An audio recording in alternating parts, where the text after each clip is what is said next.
Hello everyone, అందరికీ మహాశివరాత్రి శుభాకాంక్షలు. చాలా రోజుల తర్వాత మళ్ళీ మన ఛానల్లో నేను వీడియో పోస్ట్ చేస్తున్నాను. మధ్యలో మీకు ఒక వీడియోలో చెప్పాను కదా, ఒకేసారి 4-5 పడవల్లో కాలు పెడుతూ ఉంటానని. సో ఈ యూట్యూబ్ మీద ఫోకస్ చేయటం కొంచెం లేట్ అయిందనమాట, టైం దొరకలేదు. అండ్ ఈరోజు మహాశివరాత్రి, శివుడికి సంబంధించిన ఎంతో పవిత్రమైన రోజు కాబట్టి ఈ రోజు మన శివుడిది మురుడేశ్వర్ టెంపుల్ ఉంది కదా కర్ణాటకలో, ఆ టెంపుల్ కి రీసెంట్ గా విజిట్ చేశామన్నమాట. మీ అందరికి కూడా ఆ టెంపుల్ ఎలా ఉంటుంది, అక్కడ విశేషాలు ఏంటి అనేది మీతో షేర్ చేసుకుందామని ఈ రోజు నేను ఈ వీడియో పోస్ట్ చేస్తున్నాను. సో మన ఛానల్ ని ఎవరైనా ఫస్ట్ టైం చూస్తున్నట్లయితే ప్లీజ్ సబ్స్క్రైబ్ చేసుకోండి, అలాగే లైక్ చేసి పక్కనే గంట సింబల్ నొక్కారంటే నేను ఏదైనా వీడియో పెట్టంగానే మీకు నోటిఫికేషన్ వస్తుంది. అండ్ మన పాత వ్యూవర్స్ కూడా కమ్ బ్యాక్, నేను ఇప్పటి నుంచి రెగ్యులర్ గా పోస్ట్ చేస్తాను. ఈ మాట నేను చాలా సార్లు చెప్పాను, కానీ ఇప్పుడైతే నేను 100% ట్రై చేస్తాను రెగ్యులర్ గా పోస్ట్ చేయడానికి. సో ఇక వీడియోలోకి వెళ్ళిపోతే, ఇది మురుడేశ్వర్ కర్ణాటకలో ఉందన్నమాట. ఉత్తర కన్నడ అనే డిస్ట్రిక్ట్ లో ఈ మురుడేశ్వర్ అనే ఊరు ఉంది. ఇక్కడ మురుడేశ్వర్ లో శివుడు బాగా ఫేమస్, మురుడేశ్వరుడిగా ఇక్కడ స్వామివారిని పిలుస్తారు. మీకు నా ప్రీవియస్ గోవా వీడియోస్ లో చెప్పాను కదా, కేవలం నేను ఈ గోకర్ణం మురుడేశ్వర్ చూడడానికి గోవా వచ్చాను అని. చాలా లక్కీ అనిపించింది గోకర్ణం చూడడం. మన తెలుగు వాళ్ళకి కాశీ ఎంత ముఖ్యమో ఇటు సైడ్ గోకర్ణం కూడా అంతే ఇంపార్టెంట్. ఎందుకంటే ఇది శివుని యొక్క ఆత్మలింగం అన్నమాట. మనందరికీ ఈ స్టోరీ పురాణాల ద్వారా కానీ లేకపోతే మన ఓల్డ్ మైథలాజికల్ మూవీస్ నుంచి కానీ మనకి ఈ స్టోరీ తెలిసే ఉంటుంది. మేము గోవా నుంచి ఎర్లీ మార్నింగ్ బయలుదేరి గోకర్ణం రీచ్ అయ్యేసరికి మార్నింగ్ 9 o'clock అయిపోయింది అనమాట. 3 hours జర్నీ. అక్కడ బ్రేక్ఫాస్ట్ చేసుకొని గోకర్ణం టెంపుల్ కి వెళ్ళాము. ఆఫ్టర్నూన్ 1 పైనే అయింది దర్శనం అంతా అయిపోయేసరికి. గోకర్ణంలో నేను ఏం వీడియోస్ తీయలేకపోయాను, బట్ గోకర్ణం కూడా చాలా ఫేమస్. మెయిన్ అదే అనమాట, రావణాసురుడి ఆత్మలింగం లంకకు వెళ్లకుండా ఆపినప్పుడు గోకర్ణం ఆ ఊర్లోనే ఆత్మలింగాన్ని నేల మీద పెట్టడం జరుగుతుంది. గోకర్ణంలో సముద్రం ఉంటుంది కదా, సముద్రంలో ఒక 2 నదులు వచ్చి ఆ సముద్రంలో కలుస్తాయి అన్నమాట. అక్కడ అది బాగా ఫేమస్. ఆ సముద్రంలో నదులు కలిసే ఆ ప్లేస్ లో గోవు యొక్క అంటే ఆవు యొక్క చెవి షేప్ లో కలుస్తుంది అనమాట. అందుకని చెప్పి ఆ ఊరికి గోకర్ణం అని పేరుందంట. అలాగే రావణాసుడి స్టోరీ కూడా మనకు తెలుసు. ఆయన ఎంత గొప్ప భక్తుడో, శివుణ్ణి ప్రసన్నం చేసుకొని ఆయన ఆత్మలింగాన్ని లంకలో ప్రతిష్ఠిస్తే ఇంకా ఆయనకి మరణం అనేది ఉండదు అని చెప్పి తపస్సు చేసి శివుణ్ణి మెప్పించి ఆత్మలింగాన్ని తీసుకెళ్తూ ఉంటారు. ఆ టైంలో విష్ణుమూర్తి ఒకవేళ ఇలాంటి రాక్షసులకు గనక అమరత్వం లభించింది అంటే చావు అనేది లేకుండా ఉంది అంటే భూమి అంతా నాశనం చేసేస్తారు అని చెప్పి వినాయకుడి దగ్గరికి వెళ్లి ఇది ఆత్మలింగం లంకకు చేరకుండా ఎలాగైనా ఆపమని చెప్తారు. విఘ్నేశ్వరుడు బాగా ఆలోచించి రావణాసుడు ఎంత గొప్ప భక్తుడో సాయం సంధ్య వేళలో అంటే సూర్యుడు అస్తమిస్తున్న టైంలో ఆయన చేసే పూజలు అవన్నీ గుర్తు పెట్టుకొని ఎలాగైనా రావణాసుడిని డైవర్ట్ చేయాలి అని చెప్పి మన వినాయకుడు ఒక గోవుల కాపరిలాగా ఒక వేషం ధరించి ఆయన దగ్గరికి వెళ్తారనమాట. అదే టైంలో సూర్యుడు కూడా అస్తమిస్తున్నట్టుగా కనిపించటం వల్ల సూర్యాస్తమం అయిపోతుందేమో అనుకున్న రావణాసురుడు దగ్గరలో ఉన్న సముద్రంలోకి వెళ్లి సంధ్యావందనం చేయాలి అని అనుకుంటారు. కానీ ఈ ఆత్మలింగం చేతిలో ఉండగా పాసిబుల్ కాదు. ఎందుకంటే శివుడు ఒక షరత్ పెడతాడు, శ్రీలంక వెళ్లే లోపు ఈ ఆత్మలింగం ఎక్కడన్నా భూమి మీద తాకింది అంటే నేను అక్కడే కొలువై ఉంటాను అని చెప్తారనమాట. సో లంకకు చేరేంత వరకు దీన్ని చేతితోనే పట్టుకొని వెళ్ళాలి. సంధ్యావందనం చేయడం కుదరదు కాబట్టి దీన్ని అక్కడే కనిపించిన మన వినాయకుడు మారువేషంలో ఉంటారు కదా, ఆయన చేతిలో పెట్టి లోపలికి వెళ్తారనమాట, సముద్రం లోపలికి. ఈ వినాయకుడు ఏం చేస్తారు, బాగా దూరంగా వెళ్ళనించిన తర్వాత అప్పుడు నాకు ఇది బరువు అయిపోతుంది నేను కింద పెట్టేస్తున్నాను అని చెప్పి కింద పెట్టేసి వెళ్ళిపోతారు. అప్పుడు రావణాసుడు దగ్గరికి వచ్చి చూసేసరికి ఆత్మలింగం నేల మీద ఉంటుంది. ఇంకా అక్కడ అది పాతుకుపోతుంది. చాలా ప్రయత్నిస్తాడనమాట రావణాసుడు. రాక్షసుడు అంటే ఎంత బలం ఉంటుంది, ఆ బలమంతా ఉపయోగించి ఆత్మలింగాన్ని పెకిలించాలని చెప్పి ట్రై చేస్తారు. ఆ టైంలోనే ఆత్మలింగం దాని షేప్ మారిపోవడము, ఏ చిన్న చిన్న ముక్కలు ఇంకొక చోట పడడము, దానికి సంబంధించినవన్నీ చుట్టుపక్కల కొంచెం దూరంలో పడడం వల్ల ఈ మురుడేశ్వర్ కానీ గోకర్ణం కానీ ఇంకా సజ్జేశ్వర్ ఇలా కొన్ని ప్రాంతాల్లో ఈ ఆత్మలింగంకి సంబంధించినటువంటివన్నీ అక్కడ ప్రతిష్ఠించబడతాయన్నమాట.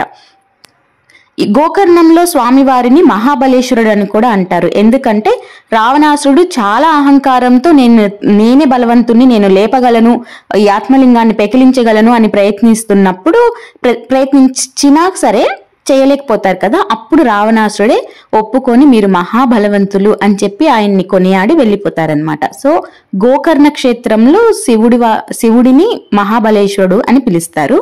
అండ్ అక్కడి నుంచి 1 hour ట్రావెల్ చేస్తే మనకి మురుడేశ్వర్ వస్తుంది. మురుడేశ్వర్లో చాలా అందమైన ప్లేస్ ఏంటంటే టెంపులేనండి. చుట్టూ 3 sides సీ ఉంటుంది, వాటర్ అలలు అవన్నీ తాకుతూ దాని ఒడ్డున ఈ గుడి కట్టబడింది అనమాట. 2008లో అయితే సెకండ్ లార్జెస్ట్ గోపురం ఇన్ ద వరల్డ్ అనమాట. అంత పెద్ద గోపురం ఒక ఇసుక నేల మీద కట్టడం అయితే నిజంగా ఒక అద్భుతం అనే చెప్పాలి. మెయిన్ టెంపుల్ ని చూసిన తర్వాత దానికి ఇట్లా వెనక వస్తే ఇక్కడ శివుడిది 120 అడుగుల ఎత్తుగల ఒక విగ్రహం కనిపిస్తుంది. అక్కడ నంది ఉన్నారు. అటు సైడ్ ఇటు సైడ్ పార్క్ లాగా అరేంజ్ చేసి మంచిగా అక్కడ ఆత్మలింగాన్ని వినాయకుడి చేతిలో పెడుతున్నట్టుగా కొన్ని విగ్రహాలు, లేకపోతే ఇక్కడ కృష్ణుడు అర్జునుడు గీతోపదేశం చేస్తున్నప్పుడు ఆ సీన్, అలాంటి విగ్రహాలు కొన్ని అక్కడ ఉన్నాయన్నమాట. అండ్ ఇక్కడ దూరంగా చూస్తే సముద్రము. లక్కీ థింగ్ ఏంటంటే మేము ఈవినింగ్ వెళ్ళడం వల్ల సన్సెట్ చూసాము. అండ్ నెక్స్ట్ డే మార్నింగ్ కూడా మేము సన్ రైజ్ కూడా చూసాము. యాక్చువల్లీ ప్లాన్ లో లేదు, ఇంకా వెళ్ళిపోదాము అనుకున్నాం, కానీ ఇంత దూరం వచ్చి గోపురం పైకి ఎక్కకుంటే మిస్ అయిపోయాము అన్న ఫీలింగ్ తో మేము నెక్స్ట్ డే వరకు వెయిట్ చేసి ఎర్లీ మార్నింగ్ 6:30కి వచ్చి ఆ గోపురం పైకి వెళ్ళి చూసామన్నమాట. ఎక్కడ మనకి ఇలాంటి ఫెసిలిటీ ఒకటి ఉండదు. ఇక్కడ ఈ గోపురం మొత్తం 20 అంతస్తులు ఉంటుంది. 18 అంతస్తుల వరకు అయితే లిఫ్ట్ ఉంటుందన్నమాట. మనం ఆ 18 అంతస్తు వరకు లిఫ్ట్ లో వెళ్ళి ఆ చుట్టూ సముద్రాన్ని కానీ ఆ మురుడేశ్వర ఊరిని కానీ మనం చూడొచ్చు అనమాట. చాలా బాగుంటుంది ఆ వ్యూ. మేము మురుడేశ్వర్ వెళ్ళేసరికి ఆల్మోస్ట్ ఈవినింగ్ అయిపోయింది. ఈవినింగ్ 7 తర్వాత లిఫ్ట్ క్లోజ్ అన్నమాట. ఇంకా ఫెసిలిటీ లేదు. మందిరం అయితే తెరిచి ఉంటుంది కానీ 8:30-9 వరకు లిఫ్ట్ లోకి మాత్రం నాట్ అలౌడ్. మళ్ళీ లిఫ్ట్ ఎక్కి పైకి వెళ్ళి చూడాలంటే నెక్స్ట్ డే 6:30కి 7కి తెరుస్తారన్నారు. సో దానికోసం అని చెప్పి మేము వెయిట్ చేసాము, నెక్స్ట్ డే మార్నింగ్ 7కి తెరిస్తే వెళ్ళి చూడొచ్చు అని. పైగా ఇది సంక్రాంతి టైంలో వెళ్ళామని చెప్పాను కదా, ఇది కరెక్ట్ గా భోగి పండగ రోజు అనమాట. అక్కడ ఉత్సవాలు కూడా బాగా జరుగుతున్నాయి, స్వామివారిని ఊరేగింపు అవన్నీ కూడా చూసుకునే ఛాన్స్ దొరికింది. చూస్తున్నారు కదా ఇక్కడ ఈవినింగ్ అయింది, పైన సన్సెట్, కింద సముద్రము, చాలా అందంగా అనిపించింది. డైరెక్ట్ గా చూసి తీరాలి అసలు. అలాగే మెయిన్ టెంపుల్ చూసుకొని ఇలా ఒక 3 అంతస్తులాగా పైకి వచ్చామంటే ఇక్కడ శివుడిది 120 అడుగుల విగ్రహం ఉంది కదా, దాని కింద ఒక రూమ్ లో ఇలా సెటప్ చేశారనమాట. ఇది మొత్తం వచ్చి గోకర్ణం హిస్టరీనే. ఆత్మలింగాన్ని రావణాసుడు ఎలా ఆయన దగ్గర నుంచి వరంగా పొంది తీసుకొచ్చారు, అది లంకకు వెళ్లకుండా విష్ణుమూర్తి వినాయకుడు కలిసి ఎలా దాన్ని ఆపారు అనే దాన్ని ఒక సెట్టింగ్ వేశారనమాట. ఇది మనకి గుర్తుండుంటైతే హైదరాబాద్ లో సురేంద్రపురిలో కూడా ఇలాంటి సెట్టింగ్ ఒకటి ఉంది. సేమ్ అలాగే రావణాసుడు కైలాస పర్వతం మీద తపస్సు చేసి శివుడి దగ్గర నుంచి ఆత్మలింగాన్ని ఎలా పొందారు అనేది ఇక్కడ ఒక సెట్టింగ్ వేశారనమాట. ఇక్కడ సెట్టింగ్ ఇదంతా బాగానే అనిపించింది, కానీ వాయిస్ ఓవర్ వస్తూ ఉంది ఒక్కొక్కటి ఎక్స్ప్లెయిన్ చేస్తూ. సో అది కన్నడలోనే ఉంది, అది అందరికీ అర్థం కాకపోవచ్చు. అలా కాకుండా ఇక్కడ అందరికీ తెలిసిన ఒక కామన్ లాంగ్వేజ్ లో వెనక ఏదైనా చిన్నగా బ్యాక్గ్రౌండ్ లో బ్రీఫ్ గా రాసి పెట్టుంటే బాగుండనిపించింది నాకు. గోకర్ణం హిస్టరీ మొత్తం ఇక్కడ సెట్టింగ్ వేసి ఇలా చూపిస్తూ వచ్చారు. గోకర్ణంలో మహాబలేశ్వరునితో పాటు మనము మహాగణపతిని కూడా ఇక్కడ దర్శించుకోవచ్చు. తెలుసు కదా వినాయకుడు ఆత్మలింగాన్ని లంకకు వెళ్లకుండా ఎలా ఆపారో.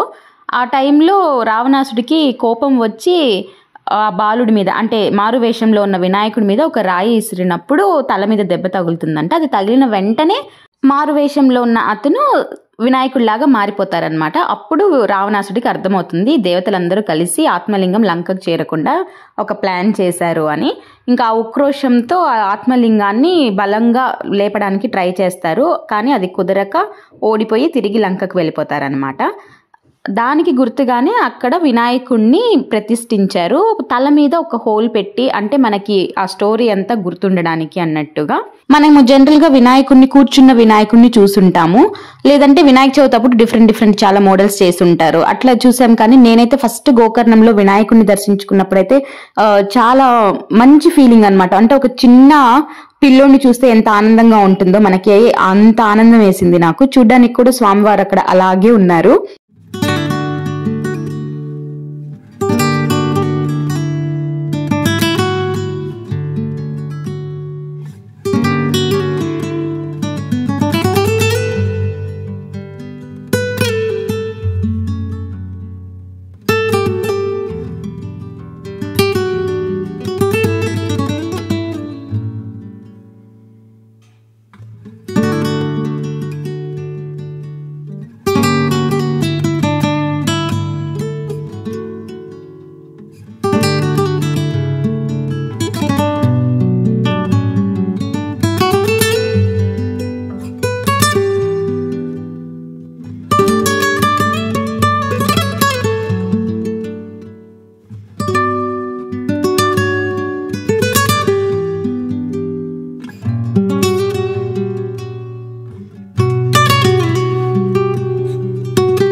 నాకైతే ఈ గుడి చూడడం నాకు చాలా అదృష్టం లాగా ఫీల్ అయ్యాను నేను. మీరు ఇక్కడ చూస్తున్నారు కదా ఈ సెట్టింగ్ అంతా. దీని తర్వాత మీకు ఇంకొకటి చూపిస్తాను, మహాగణపతి గోకర్ణంలో ఎలా ఉంటారు అనేది. చూడండి ఇక్కడ కనిపిస్తున్నారు కదా, నించోని చిన్నగా అలాగే ఉంటారు సేమ్. ఇక్కడ మీకు ఒక విషయం చెప్పాలి ఏంటంటే, దివిజకి ఎక్కడికి వెళ్ళినా తప్పిపోయే అలవాటు ఒకటి ఉంటుందన్నమాట. మీరు నన్ను తిట్టుకోకండి, పేరెంట్ గా మీరు ఏం చేస్తున్నారు, జాగ్రత్తగా చూసుకునేది లేదా అని. మేము ఎంత జాగ్రత్తగా ఉన్నా కూడా మా ఇద్దరి మధ్యలో అటు ఇటు తిరిగి అది ఎక్కడో చోట మిస్ అవుతుంది. ఇది 3rd టైం అనుకుంటాను. శ్రీశైలంలో ఒకసారి మిస్ అయింది, మార్కాపూర్లో ఒకసారి మిస్ అయింది, మురుడేశ్వర్లో కూడా. ఇక్కడ మేము అందరం ఇది చూస్తూ ఉన్నాము అండ్ కృష్ణ దాన్ని హోల్డ్ చేసే ఉన్నాడు, పట్టుకున్నాడు. నేను వీడియో తీసుకుంటూ ఉన్నాను. అది ఎప్పుడు వెళ్ళిందో చేయి వదిలించుకొని బయటికి వెళ్ళిపోయి ఆ కిందకి వెళ్ళిపోయి ఒక 3 అంతస్తులు పైకి రావాలన్నమాట. అక్కడి నుంచి ఇంకా కిందకెళ్ళి ఆ స్టెప్స్ నుంచి కిందకెళ్ళి అక్కడంతా వెతుకుతూ ఉందంట. నేను వీడియో తీసుకుంటూ తీరా బయటికి వచ్చి చూసేసరికి దివిజ ఎక్కడ అంటే అప్పుడు అబ్జర్వ్ చేసుకున్నాము. అది ఈలోపు 2 టైమ్స్ పైకి కిందకి తిరిగి అందరి కోసం, అదే మా కోసం వెయిట్ చేస్తూ ఉంది.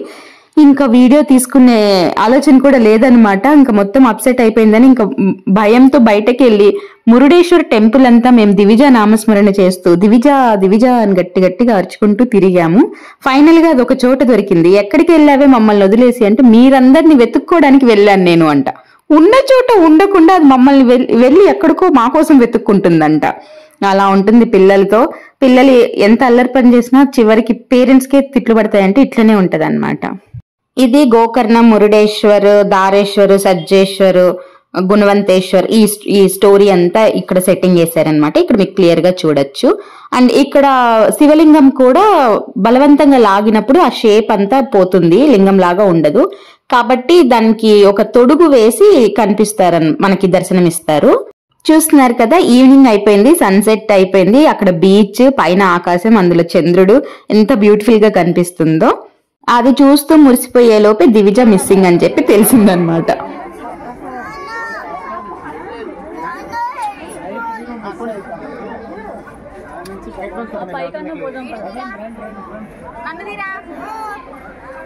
వాడు అప్పటి నుంచి అడుగుతున్నాడు కదా.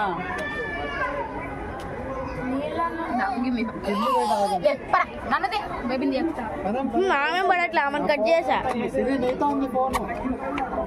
ఛార్జింగ్ కూడా అయిపోయింది.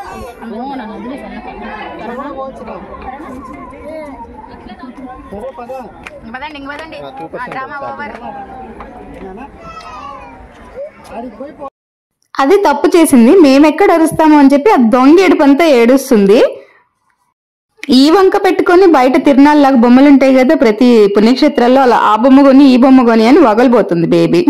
దివిజ ఏడుస్తున్నప్పుడు చూడాలి, నేను భవేష్ దాన్ని ఇంకెంత ఎక్కువ ఏడిపిస్తామో ఇంకా అసలు వాళ్ళిద్దరికి భలే కోపం వస్తుంది అనమాట దివిజకి కిట్టుకి. ఇదిగోండి ఇలా ఆ శివుడు విగ్రహం ఉంది కదా, అలా వెనక్కి వచ్చి చూస్తే సముద్రం చాలా అందంగా కనిపించింది. అసలు సముద్రము ఆకాశం రెండు కలిసిపోవటం అంటే ఇదే అనమాట. ఇంత బ్యూటిఫుల్ నేచర్ ని చూసి అందమైన శివుడిని దర్శించుకొని చక్కగా ఆ రోజు అలా ముగిసిపోయింది. నెక్స్ట్ డే మార్నింగ్ ఏమంటారు సన్ రైజ్ చూద్దామని అనుకున్నాము. యాక్చువల్లీ సన్ రైజ్ చూడాలన్నది ప్లాన్ కాదు, లిఫ్ట్ లో గోపురం పైకి వెళ్ళి ఒకసారి ఆ వ్యూ అంతా చూడాలి, ఇంత దూరం వచ్చి అది మిస్ అయితే ఎలా అని చెప్పి నెక్స్ట్ డే మార్నింగ్ 6:30 కల్లా అంతా రెడీ అయిపోయి మేము అక్కడ వెళ్ళామన్నమాట. 7 o'clock కి లిఫ్ట్ ఓపెన్ చేస్తారు. టికెట్స్ ఉంటుందన్నమాట, అది 10 rupees పర్ హెడ్. పైన ఈ విగ్రహంతో పాటు పక్కనే చంద్రమౌళీశ్వరుడు పేరుతో కూడా అక్కడ ఒక గుడి ఉంటుంది శివుడిది. దాని పక్కనే శనీశ్వరుడి గుడి కూడా ఉంటుందన్నమాట. శనీశ్వరుడి గుడికి వెళ్ళి దండం పెట్టుకొని ఇంకా మళ్ళీ వెనక్కి తిరిగి చూడకుండా వచ్చేయాలి అనేది ఒకటి ఉంది కదా, అది చెప్పాను భవేష్ కి. వెళ్ళి దండం పెట్టుకుని రిటర్న్ వెనక్కి తిరిగి చూడకుండా తల ఉంచుకొని దండం పెట్టుకోకుండా వచ్చేయరా అని. ఎన్ని క్వశ్చన్స్ అడుగుతారో వీళ్ళు. ఇంకా అవన్నీ ఎక్స్ప్లెయిన్ చేసుకుంటూ ఇలా గుడి బయటికి వచ్చేసాము. గుడి లోపల ఎంతసేపు ఉన్నా మమ్మల్ని విసిగించకుండా ఉన్నారంటే బయటికి వచ్చాక ఇవి కొనిస్తామని వాళ్ళకి తెలుసు కాబట్టి. సో బయటికి రాగానే ఇలా స్నాక్స్ కొనుక్కున్నాము. దీని తర్వాత రూమ్కి వెళ్ళామన్నమాట.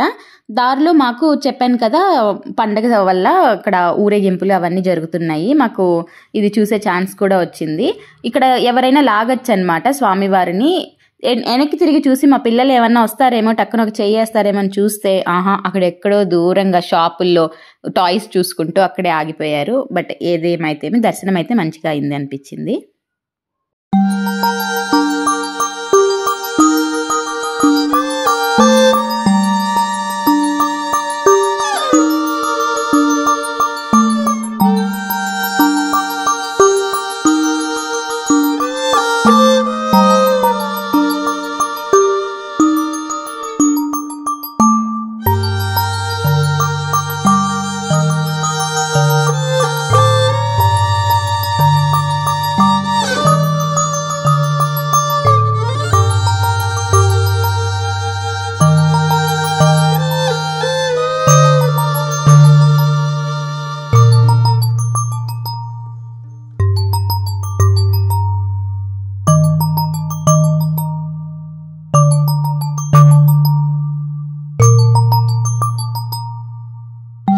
ఇక్కడ చూస్తున్నారు కదా గోపురము కలర్లు మారుతూ వచ్చిందనమాట. ఇదైతే నేను ఫస్ట్ టైం కంచిలో చూసాను, చాలా బాగా అనిపించింది. మళ్ళీ ఇక్కడ కూడా చూసాను. అండ్ ఈ గోపురాన్ని ఇది నెక్స్ట్ డే మార్నింగ్ చూడండి 6:30 ఆ టైంలో. ఇంకా చంద్రుడు కూడా వెళ్ళిపోలేదు, సన్ రాలేదు, మేము వెయిట్ చేస్తున్నాము పైకి వెళ్ళి చూడొచ్చు అని. అండ్ మేము దూరం నుంచి ఈ గోపురం చూసినప్పుడు ఇక్కడ చుట్టూ ఇలా సమ్ ఫెన్సింగ్ లాగా, జనరల్ గా ఇలాంటి పెద్ద పెద్ద బిల్డింగ్స్ కి కన్స్ట్రక్షన్ జరుగుతున్నప్పుడు ఇలాంటిది వేసుకుంటారు కదా, సో అదేమో అనుకున్నాం. కానీ దగ్గరికి వెళ్ళి చూస్తే అది ఐరన్ రాడ్స్ తో నీట్ గా సెట్ చేసి పెట్టున్నారు. అది ఒక రకంగా సేఫ్టీ పర్పసే. మార్నింగ్ వచ్చి ఇక్కడ ముందే లిఫ్ట్ టికెట్స్ కోసం వెయిట్ చేస్తూ ఉన్నాము. రూమ్స్ దొరకని వాళ్ళు అనుకుంటాను గుడి ప్రాంగణంలో కూడా పడుకునే ఛాన్స్ ఉన్నట్లుంది. చక్కగా పొద్దున్నే లేచి దర్శనం చేసుకుని వెళ్ళిపోవచ్చు అన్నట్లున్నారు. మనకు ఒక ప్లాన్ ఉంటే గాడ్ కి ఇంకో ప్లాన్ ఉంటుంది, అండ్ ఆల్వేస్ గాడ్ ప్లాన్ మంచిగా అవుతుంది అని అనుకుంటారు కదా. ఈ ట్రిప్ లో అయితే మాకు అదే జరిగింది. మేము గోవా వెళ్ళి గోకర్ణ చూసేసి రిటర్న్ వచ్చేద్దాము అని, అక్కడి నుంచి మళ్ళీ మురుడేశ్వర్ నుంచి అనుకోకుండా ఉడిపి వెళ్ళడం, ఉడిపి నుంచి బెంగళూరు రిటర్న్ అవుదాంలే అనుకుంటే దారిలో ధర్మస్థల కనపడడం. సో అన్ని చాలా బాగా జరిగాయి అనమాట. మీకు ఆ వీడియో కూడా షేర్ చేస్తాను. నెక్స్ట్ డే అయితే మేము దర్శనానికి అయితే వెళ్ళలేదు, ఎందుకంటే క్యూ లైన్ ఎక్కువగా ఉంటే మళ్ళీ లైన్లో ఉండిపోయాము అంటే ఉడిపి వెళ్ళడం లేట్ అవుతుంది అని చెప్పి మేము లిఫ్ట్లో పైకి ఒక్కటి వెళ్ళి చూసి రిటర్న్ అయిపోయామన్నమాట. మొత్తం 2 లిఫ్ట్స్ ఉన్నాయి, ఒకటి 17th floor వరకు వెళ్తుంది, ఒకటి 18th floorకి వెళ్తుంది. సో 17th ఫ్లోర్ నుంచి ఇంకా పైకి కూడా మనం వెళ్ళి చూడొచ్చు.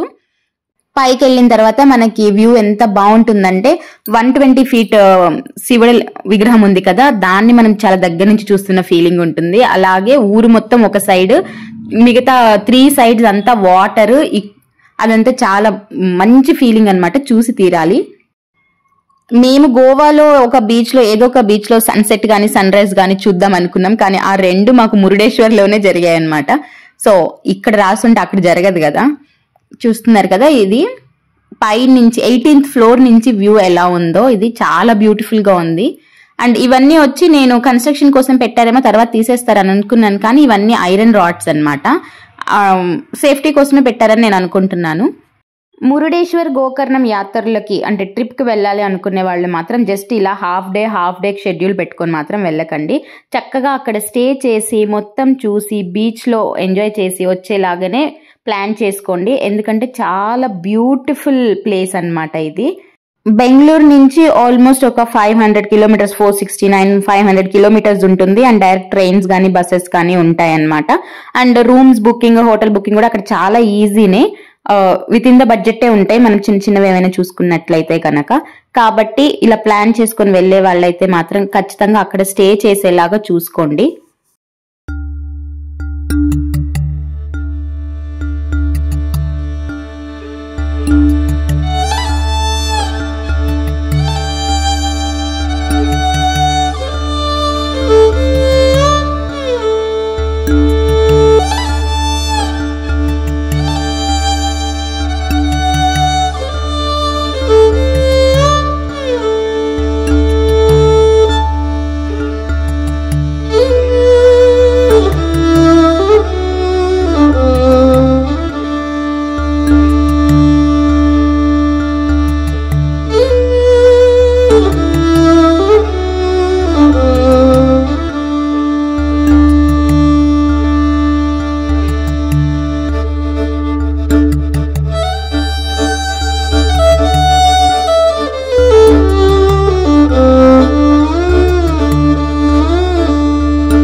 చూసారు కదా, నేను కొంచెం ఫాస్ట్ ఫార్వర్డ్ చేశాను. ఆయన మోర్ దాన్ 3 minutes తీసుకున్నట్లుంది సన్ రైజ్ పూర్తి అవ్వడానికి. సో ఆ 3 minutes వీడియో నేను ఫాస్ట్ ఫార్వర్డ్ చేసి మీకు చూపిస్తున్నాను. ఎంత బ్యూటిఫుల్ సీన్ అంటే అసలు అది చూసి తీరాలన్నమాట, అంత హైట్ నుంచి. అది కూడా అక్కడ ఇంకొకసారి సూర్య భగవానునికి నమస్కారం చేసుకొని ఇంకా మేము రిటర్న్ అయిపోయాము. బ్రేక్ఫాస్ట్ ఫాస్ట్ గా వెళ్ళిపోయి బ్రేక్ఫాస్ట్ ఉడిపిలో చేద్దామన్నది ప్లాన్. బట్ మేము ముందు రోజు ఈవినింగ్ డిన్నర్ చేస్తున్నప్పుడు అక్కడ ఒక కాఫీ తాగుతుంటే మాకు చాలా టెంప్టింగ్ గా అనిపించింది. ఎందుకంటే వాళ్ళు ఏదో పెద్ద గ్లాస్ లో పెట్టుకొని ఒక గిన్నెలో పెట్టుకొని అలా తాగారనమాట. సో గోపురం నుంచి కిందకి వచ్చిన తర్వాత కిట్టు వాళ్ళు కార్ తీసుకొచ్చేలోపు మేము కాఫీ ఆర్డర్ పెట్టుకున్నాము. ఊరికే బయట నుంచి చూసి టెంప్ట్ అయ్యాము, కానీ టేస్ట్ ఏమంత బాగాలేదు, యావరేజ్గా ఉంది. ఇలా కాఫీ తాగిన తర్వాత అండ్ మీకు చెప్పాను కదా నేను ప్రతి పుణ్యక్షేత్రానికి వెళ్ళినప్పుడు అక్కడ గాజులు కొనుక్కోవటం ఒక సెంటిమెంట్ అని. సో కొనకుండా ఉంటే ఏం బాగుంటుంది. సో కిట్టు వాళ్ళ కార్ తీసుకొచ్చేలోపు ఫాస్ట్ గా గాజులు కూడా కొనిపెట్టుకున్నాను. అండ్ ఉడిపి వెళ్తున్నానని చెప్పాను కదా, ఉడిపిలో నేను మా ఫ్రెండ్ని కలవపోతున్నాను. అంటే 20 years తర్వాత కలుస్తున్నాను. సో నేను తన కోసం కూడా బ్యాంగిల్స్ తీసుకున్నాను. ఉడిపి అయితే ముందే ప్లాన్ లో లేదు కాబట్టి నేను మా ఫ్రెండ్ కి ఇన్ఫార్మ్ చేయలేదు. జస్ట్ ఆ రోజు మార్నింగ్ మేము ఉడిపి వెళ్తున్నామని తెలిసిన తర్వాతనే నేను ఇన్ఫార్మ్ చేశాను. నేనైతే చాలా ఎక్సైటెడ్ ఉన్నాను. ఆ వీడియో కూడా షేర్ చేస్తాను. ఇది మన గోకర్ణం అండ్ మురుడేశ్వర్ మా ప్రయాణం అండ్ వీడియో అయిపోయింది. ఈ వీడియో నచ్చిన వాళ్ళు తప్పకుండా లైక్ చేసి మన ఛానల్ ని సబ్స్క్రైబ్ చేసుకోండి. Thank you for watching. And అందరికీ ఇంకొకసారి మహాశివరాత్రి శుభాకాంక్షలు. మీ అందరికీ ఆ శివుని ఆశీస్సులు లభించి అందరూ హ్యాపీగా హెల్దీగా ఉండాలని నేను కోరుకుంటున్నాను. Thank you for watching. Please like, share and subscribe.